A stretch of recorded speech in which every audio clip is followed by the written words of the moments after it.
traslado la pregunta de qué hacemos a Claudio Lozano, economista, exdirector de Banco Nación, diputado nacional, mandato cumplido. ¿Cómo te va, Claudio? ¿Qué tal, Liliana? Buen día a vos, a tu equipo y a la audiencia. ¿Cómo estás?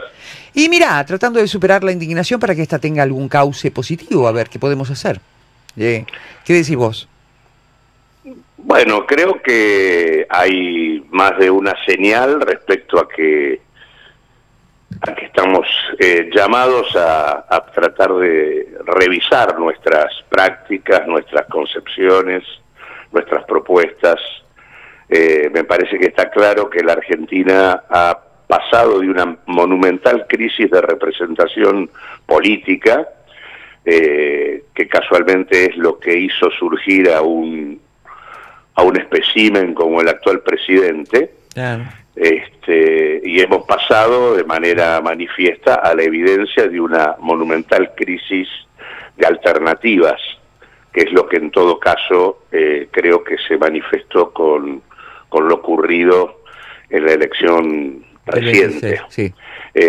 Porque más allá del espaldarazo institucional que recibió el gobierno nacional y que le permite un control apreciable sobre el poder legislativo y se lo vive como una especie de cheque en blanco para avanzar en la consolidación de esto que en la verdad es una verdadera revancha oligárquica sostenida en una decisión norteamericana de reforzar la dominación sobre nuestro país.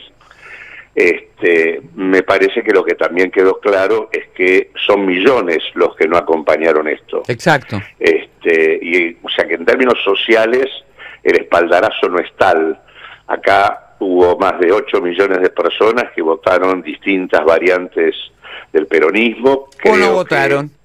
Creo que hubo 750.000 personas que votaron opciones de izquierda, y además, si uno toma el promedio de participación en las elecciones legislativas desde que comenzó la democracia, y ve que desde el 2023 al 2025 hay 3,5 millones de personas que no votaron, y que por lo tanto estamos hablando de más de 12,5 millones de personas que o votaron claramente en contra de esto o no acompañaron absolutamente ninguna oferta electoral. Por lo tanto, me parece que lo que queda claro es que esa cantidad tan importante de gente carece de una alternativa, porque lo que hay es una fragmentación enorme por parte de la oposición, una dificultad para animarnos a plantear una actualización de nuestros proyectos y encarar una estrategia que realmente revise lo vivido y que en el campo nacional y popular dirimamos de una vez por todas los proyectos que tenemos. No podemos seguir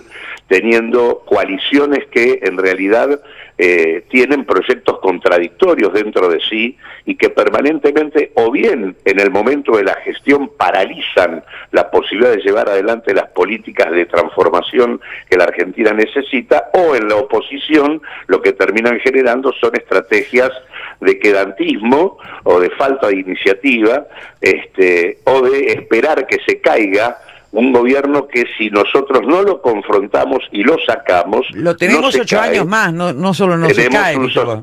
Bueno, pero vos fíjate que la actitud que tomó la principal oposición política... Sí, fue dejar hacer. Fue dejar hacer y esperar, porque esto supuestamente se terminaba y naturalmente teníamos logrado el triunfo. Entonces digo, me parece que en ese sentido...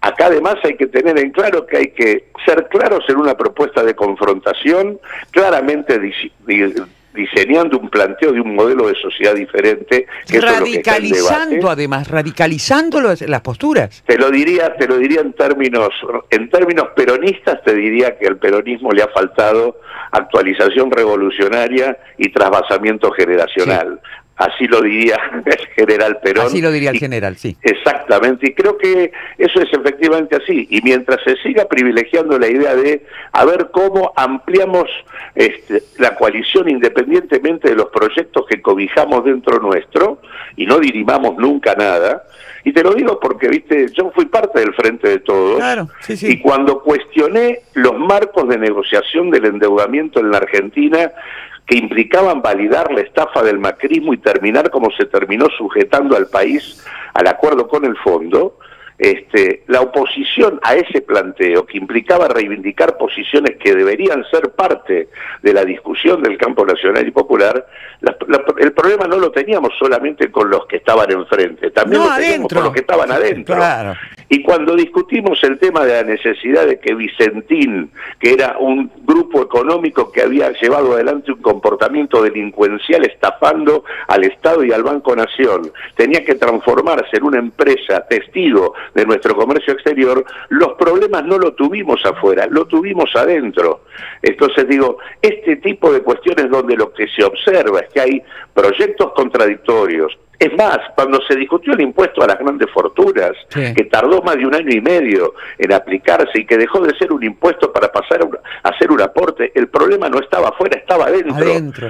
Entonces, bueno, digo, lo que necesitamos nosotros es expresar con claridad una propuesta política y ponerla en debate, no con el gobierno, ponerla en debate con la sociedad. Exacto. Con el gobierno no hay nada que debatir. Con esa potencia que reside en los que no apoyaron este sistema o en los que se quedaron en su casa y no fueron a votar.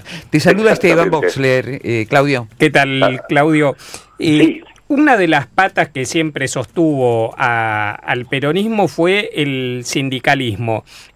¿Cómo ves este momento con la renovación del triunvirato, ese tipo de conducción y la representatividad y legitimidad que tiene con los laburantes? Sobre todo con, más allá que el sistema lleva a la exclusión, no se hubiese logrado sin cierta apatía, para ser generoso, de los dirigentes de las cabezas de la central obrera, ¿no? de la CGT. Mirá, creo que efectivamente la CGT mantiene una conducción, más allá de los cambios de nombres, una conducción que no se ha hecho cargo de en profundidad de la situación que estamos viviendo y ha mantenido una suerte de discusión y de intento de negociación de un gobierno con el cual no se puede negociar absolutamente nada, y que en todo caso, sacando lo que ocurrió ni bien comenzó el gobierno, donde hubo unas primeras definiciones en términos de paros y movilizaciones, te diría que terminó a partir de lo que fue la sanción de la ley base, en una suerte de escenario de negociación, quitándole el cuerpo de alguna manera a los niveles de discusión y de confrontación que se exigían en la Argentina para defender el impacto negativo que en términos de destrucción productiva y de puestos de trabajo viene teniendo, y de licuación de los ingresos que viene teniendo la experiencia de Milei. Fue cobarde y melindrosa.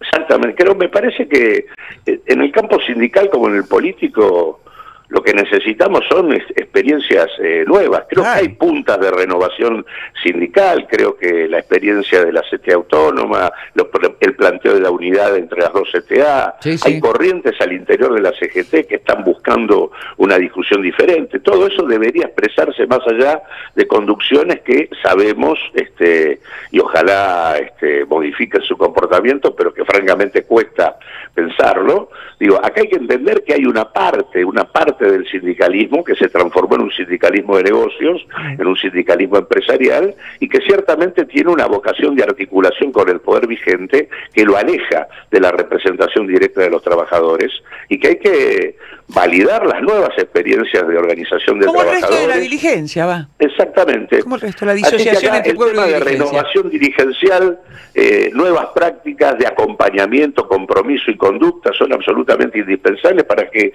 se vuelva a recrear confianza por parte de una población que no cree. ¿Cómo va a creer? Si la propuesta para combatir a la derecha es buscar candidatos de centro derecha. Exactamente. O con otra, bueno, si no radicalizás eso, si no pones una oposición, por eso digo, que sea oposición en serio. Actualización revolucionaria y trasvasamiento generacional. Está bien, me parece un buen final. Sin más que radicalización, porque está...